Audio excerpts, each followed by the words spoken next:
Hello friends, আমি অর্পণ। তো আজ ভিডিওটা খুবই ইন্টারেস্টিং একটা ভিডিও হতে চলেছে, তাই কি ভিডিওটা স্কিপ না করে প্রথম থেকে শেষ অবধি দেখতে থাকে বন্ধুরা। বাংলার শেষ দুই সুপারস্টার বলা হচ্ছে এখন দেবদাকে এবং জিদ্দাকে। এটা কতটা সত্যি সেটা নিয়ে আলোচনা করব এবং আলোচনা করব যে স্টারডাম কি কমে যাচ্ছে ক্রমশ, নাকি স্টারডাম সেই আগের মতোই রয়েছে। সেই প্রসেনজিতের আমল থেকে শুরু করে আমি খালি বাংলার কথা বলছি। বাংলাতে যারা actually commercial coat unquote superstar ছিলেন, মেগাস্টার ছিলেন বড় বড়, তাদের কথাই বলছি। হিন্দি আঙিনায় যাচ্ছি না, তাহলে মিঠুন চক্রবর্তীকে আমি অবশ্যই ধরতে হতো, বাট উনি সবার ধরা ছোঁয়ার বাইরে, কারণ সমস্ত ইন্ডাস্ট্রিতে তার যে অবদান, দ্য লিভিং লেজেন্ড, তাকে যদি সরিয়েও রেখে জাস্ট বাংলাতে বাংলা সিনেমা করে যারা রাজত্ব করে গেছে, নিজে একটা মাঝনাত তৈরি করেছেন শুধুমাত্র সেই দর্শকদের জন্য এবং ফ্যান কালচার, ঠিক আছে, ভক্তদের প্রতি, মানে ভগবান বা ভগবানের যে ভক্তরা আজকে সেই ফ্যান্সদেরকে মানে টাকা দিয়ে টিকিট কেটে বারে বারে গিয়ে হল ভর্তি করেছেন, যারা সিটি মেরেছেন দীর্ঘদিন ধরে হলে গিয়ে একটা স্টারকে সুপারস্টার তৈরি করার জন্য যে কষ্ট, যে মেহনত, যে পরিশ্রম, যে অক্লান্ত ভালোবাসা, আবেগ থাকে ফ্যান্সদের, সেই ফ্যান্সদেরকেও কিন্তু ছোট করা যাবে না এখানে।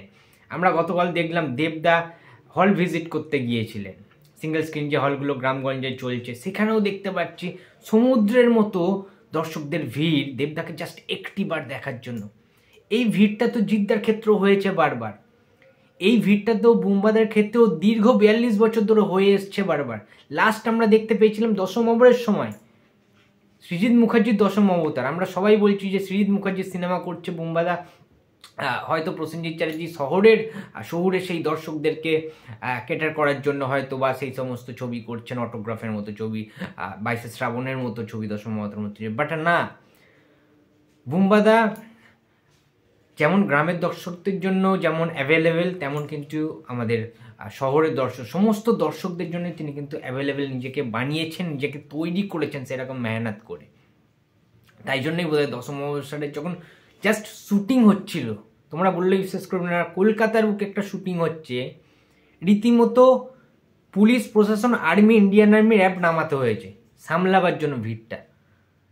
ভাবতে পারছো স্টারডাম, ভাবতে পারছো? অনেকে বলছেন না যে কন্টেন্টটাই গুরুত্বপূর্ণ হয়ে গেছে, কন্টেন্টটাই এখন হিরো, একটা সিনেমার গল্পটাই হিরো, নাকি ওই মানে হিরোদের বা সুপারস্টারদের যে স্টারডাম, তাদের যে পাওয়ার, তাদের ফ্যান্সদের যে পাওয়ার, একটা বেস থাকতো বড় বড়, সেটা নাকি হারিয়েই যাচ্ছে। অনেকে বলছে, মানে কিছু ক্ষেত্রে লেখালেখি করছে, অনেকে ইন্টারভিউতেও সরাসরিভাবে বলছে যে কন্টেন্টটাই নাকি আসল হিরো। আজ্ঞে না, কন্টেন্টটা অবশ্যই এখন গুরুত্বপূর্ণ ভূমিকা স্থাপন করছে, গুরুত্বপূর্ণ ভূমিকা অর্জন করছে, বাট ফ্যান কালচার, স্টারডাম, সুপারস্টারদের সেই একটা অরা, সেটা ভাই এখনও রয়েছে, কেউ মানুক কিংবা নাই মানুক। জিদ্দার জন্মদিনের দিনকে জিদ্দার বাড়িতে, জিদ্দা সেই শাহরুখ খানের মতো যখন হাত নাড়ায়, হাজার হাজার অগুন্তি অজস্র যখন ভক্তরা সেই হাত নাড়ায়, জিদ্দাকে দেখে প্রণাম করে, কান্নাকাটি করে একটাবার দেখার জন্য, ওই মুহূর্ত না আমাদের বাংলার জন্য এটা যেন সেই মান্নাত হয়ে ওঠে। জিদ্দার বাড়ির সামনে, জিদ্দার বাড়ির নাম সামিয়ানা, আমরা সবাই জানি। কিংবা ধরুন প্রসেনজিৎ চট্টোপাধ্যায় যখন কোনো সিনেমা রিলিজ হয়, তোমরা নিশ্চয়ই জানো যে বুম্বাদার গ্রাম থেকে প্রচুর ফ্যান্সরা, প্রচুর ভক্তরা বর্ধমান, মুর্শিদাবাদ, বহরমপুর, পূর্ব মেদিনীপুর, পশ্চিম মেদিনীপুর, ঠিক আছে, বাঁকুড়া, বীরভূম, পুরুলিয়া, মানে অনেক জায়গা থেকে, গ্রাম থেকে ইনফ্যাক্ট দর্শকরা আসে, পুজো দিয়ে আনে তারা বুম্বাদাকে সেই প্রসাদ দেবে বলে। ভিড় হয়, প্রচণ্ড পরিমাণে ভিড় হয়। মানে এই জিনিসগুলো তো আমরা দীর্ঘদিন ধরে দেখে আসছি।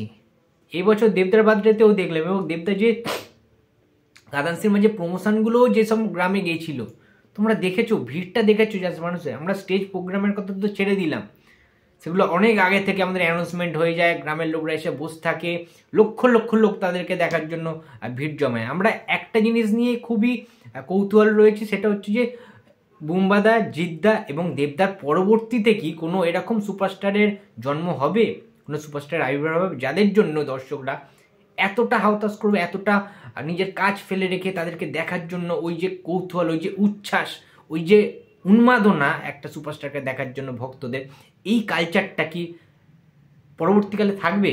এটা নিয়ে একটা আলোচনা, ডিবেট একটা হতে পারে। কিন্তু আমার মনে হয় না যে এরকম কোনো সুপারস্টার এখনো পর্যন্ত সেই রকম ট্যালেন্ট নিয়ে সেরকম কিছু নিয়ে আজকের ডেটে দাঁড়িয়ে আছে, এরকম আমার মনে হচ্ছে না, সেরকম কিছু দেখতে পাচ্ছি না আমি এই মুহূর্তে। বিক্রমের মধ্যে একটু সম্ভাবনা রয়েছে, অঙ্কুশ বনির মধ্যে যে সম্ভাবনাটা ছিল সেটা প্রায় মুছে যেতে চলেছে, কারণ তারা কন্টিনিউ করতে পারছেন না। মির্জা হয়েছে ঠিকই, মির্জা 2 কবে আসবে আমরা কেউ জানি না, ঠিক আছে। 2025-এ যদি আসে খুবই ভালো হয়, কিন্তু আই থিঙ্ক 2026, আমি জানি না সত্যি কথা বলতে গেলে, ঠিক আছে। কারণ সত্যি কথা এই স্টারডামকে না, মানে স্টারডামকে বাঁচিয়ে রাখতে হয়, জাগিয়ে রাখতে হয়। আজকে যদি বুম্বাদা, অনেস্টলি স্পিকিং ভাই, বুম্বাদা যদি ভবানী পাঠকের রূপে দেবী চৌধুরী না করতেন, আজকের মালিকের মতো ছবি অ্যানাউন্সমেন্ট না করতেন, বুম্বাদার স্টারডাম কি একটু হলেও হারিয়ে যাচ্ছিল না? যখন পরপর আর্ট ফিল্ম করে যাচ্ছিল, হ্যাঁ তার একটা অন্য দিক উন্মোচন হচ্ছিল, তিনি অ্যাওয়ার্ড পাচ্ছিলেন, ভালো অভিনয় সত্তাটা, একটা ভার্সেটাইল অভিনেতাতে তিনি পরিণত হয়েছেন। অবশ্যই বুম্বাদা আমাদের কিংবদন্তি অভিনেতা, কিন্তু তার সত্ত্বেও তার একটা হিউজ স্টারডাম রয়েছে, সেই স্টারডামটাকে বাঁচিয়ে রাখা, ঠিক আছে, সেটারও কিন্তু দায়িত্ব বুম্বাদারই রয়েছে। বুম্বাদার ফ্যান্সরা প্রচুর মানে কন্ট্রোভার্সিতে জড়িয়ে পড়ছিল, বুম্বাদার ফ্যান্সদের অনেক অভিযোগ ছিল যে বুম্বাদা আজকের এত বছর বয়সে সাউথের কমল হাসান থেকে শুরু করে আমাদের রজনীকান্ত থেকে শুরু করে শাহরুখ সালমান সবাই অভিনয় করছেন, দাপটের সাথে কমার্শিয়াল অ্যাকশন সিনেমা করছেন, বুম্বাদা তুমি কেন করছো না? শেষ পাতার মতো, মনের মানুষের মতো, জাতিস্বরের মতো তুমি ছবি করে যাচ্ছ পরপর, তুমি কেন অ্যাকশন সিনেমায় কাম ব্যাক করছো না? আমরা তোমায় অ্যাকশন সিনেমায় দেখতে চাই বস। এইরকমভাবে কথা উঠতো বুম্বাদার, যে কোনো সোশ্যাল মিডিয়ায় পোস্টেও দেখবে তোমরা ফ্যান্সদের এইসব কথা উঠতো যে অ্যাকশন কিং বুম্বাদাকে অ্যাকশন সিনেমাতেই দেখতে চাই, ঠিক আছে। মাঝখানে উনি যাই করুন না কেন, অন্তত বছরে একটা করে অ্যাকশন সিনেমা ভক্তদের জন্য তিনি যেন রিলিজ দেন, এইটা চাহিদা ছিল ভক্ত, সেটা বুম্বাদা রেখেছেন। কারণ ভক্তদের জন্য বুম্বাদা সারাদিন ভাবেন এবং তার ফ্যান্সদের সমস্ত আবদার তিনি মেটান। যেরকম যেরকম সিনেমা তিনি পছন্দ, মানে ফ্যান্সরা পছন্দ করেন, তেমনই সিনেমা তিনি প্রোভাইড করার চেষ্টা করেন। সেম টু সেম জিৎ দাও, বুম্বাদা একটা টাইমে দেবা, শিবা, সূর্যের মতো ছবিতে দাগপোটার সাথে অভিনয় করেছেন, কমার্শিয়াল সিনেমার আসল কিং বুম্বাদা। তাদেরকে অনুসরণ করে পরবর্তীকালে জিৎ দ্বারা করেছে, ফাইটার থেকে শুরু করে, শত্রু থেকে শুরু করে, বস, ঠিক আছে, আমাদের বচ্চনের মতো ছবি এসছে, জাস্ট দেবদাকে হারিয়ে দিয়েছিল একটা টাইমে বচ্চন সিনেমাটা, তোমরা জানো, বক্স অফিসের নিরিখে। তার পরবর্তীতে প্রচুর সিনেমা জিততে কিন্তু বার করেছে, চেঙ্গিজের মতো সিনেমা, রাবণের মতো সিনেমা, মানুষের মতো সিনেমা, প্রত্যেকটা রিস্ক নিয়ে বার করেছে, যে টাইমে কমার্শিয়াল যুগই প্রায় উঠে গেছে। তার পরবর্তীতে এখন দেবদার খাদান তোমরা দেখতেই পাচ্ছ বিভৎস লেভেলে। ভাই সত্যি কথা বলতে গেলে এই তিনটেই আমাদের পিলার বা সুপারস্টার বলা যেতে পারে, মেন। এর পরবর্তীকালে সত্যি আমি এখন দেখতে পাচ্ছি না যে কারোর ফ্যান বেস এত বড়োভাবে তৈরি হয়েছে কিনা, তাই সন্দেহ। তো বন্ধুরা, তোমাদের কি মনে হয় যে আমাদের লাস্ট সুপারস্টার কি বুম্বাদার পরবর্তীকালে জিদ্দা এবং দেবদাই সর্বশেষ সুপারস্টার, নাকি অন্য কোনো সুপারস্টারের মধ্যে তোমরা সেই স্টারডামটা এখন থেকেই দেখতে পাচ্ছ, যার ক্ষমতা রয়েছে এত বড় লেভেলের একটা ফ্যান বেস তৈরি করার? তোমরা প্লিজ সেটা কমেন্ট বক্সে জানিয়ে দিও। এবং দেবদার আরও ফ্যান হতে পারতো, এটা আমার ব্যক্তিগত মতামত। রাজনীতিতে যদি না দেবদা প্রবেশ করতেন, অর্থাৎ প্রসেনজিৎ চ্যাটার্জি এবং জিদ্দা যেমন রাজনীতি করেনি, রাজনীতির ভেতরেই ঢোকেননি, শুধুমাত্র সিনেমা করে, অভিনয় করে, মানুষের মন জয় করে এত বড় বড় ফ্যান বেস তৈরি করেছেন, দেবদা যদি রাজনীতি না করতো আরও বড় ফ্যান বেস দেবদাও কিন্তু তৈরি করতে পারতো। এটা আমার ব্যক্তিগত মতামত। তো বন্ধুরা, তোমাদের মতামত অবশ্যই কমেন্ট বক্সে জানিয়ে দিও। ভিডিওটা ভালো লাগলে please like, comment and share করতে ভুলো না। যদি চ্যানেলে নতুন এত কথা প্লিজ সাবস্ক্রাইব করে দিও। তো দেখা হচ্ছে আবার পরের ভিডিওতে। তো টাটা।